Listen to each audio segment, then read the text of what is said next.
one ninja here, but more fake.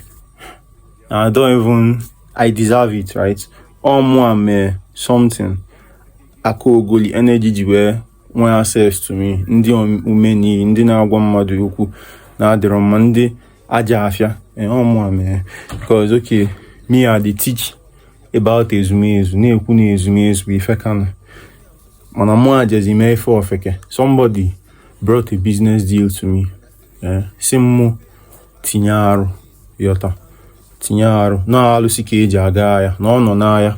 No need can tinyaru. More now, the share way in propose for me. Come trigger me, guy. Come make me turn into a dog, guy. Like it was motivating, right? But instead we are gonna say, okay, now Izumezu even bring this person will no be a co-goalie to bring this deal to me. A person who sure he made the right thing, sure he made it the right way. Instead we are go just follow Izumezu. Guy, just be like, maybe Izumezu know they in support of this thing. But I want ask them now. I can't, instead of what I go say my Izumezus will be done and get the farmer the mumma, I can't go behind them, can't go they do witchcraft. Get about most guy. Make who could bet up science by myself.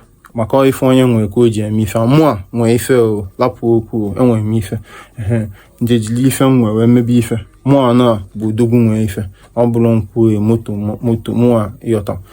So, mana. Some 3 nights into my tamus guy, arrows and shit guy. Is he moving a money? Was him more me? Say me now one kill my more way they curious, more way they curious.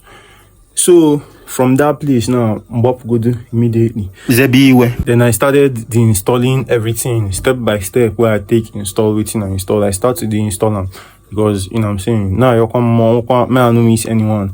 And now if I abuna in a morgue, it careful more jaike because about dog will be the worst thing.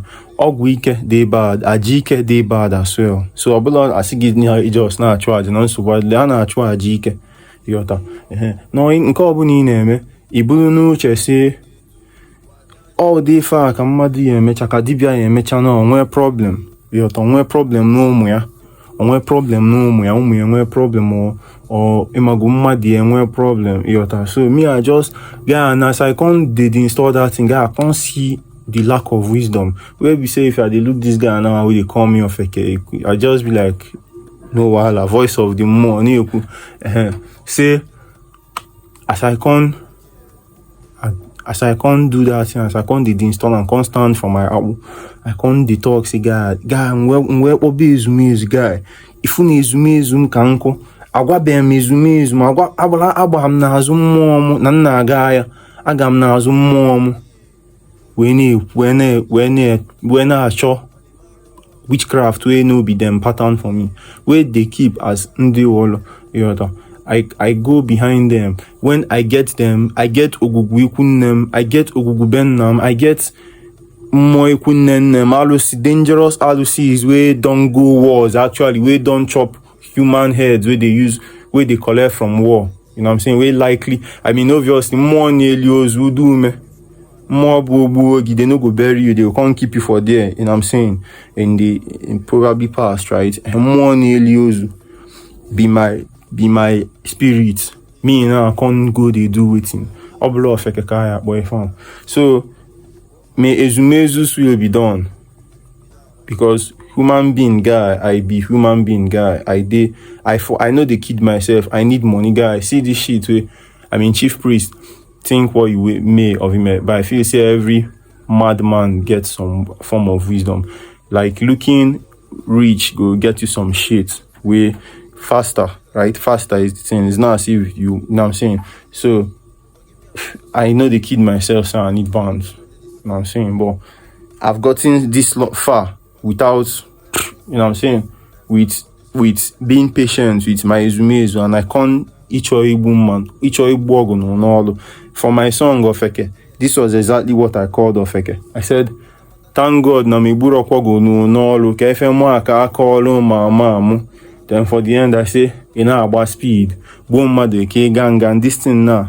Wetin make me run go back na say I don't my but say I don't almost kill my we just dey follow me. I just almost kill him, my own so guy.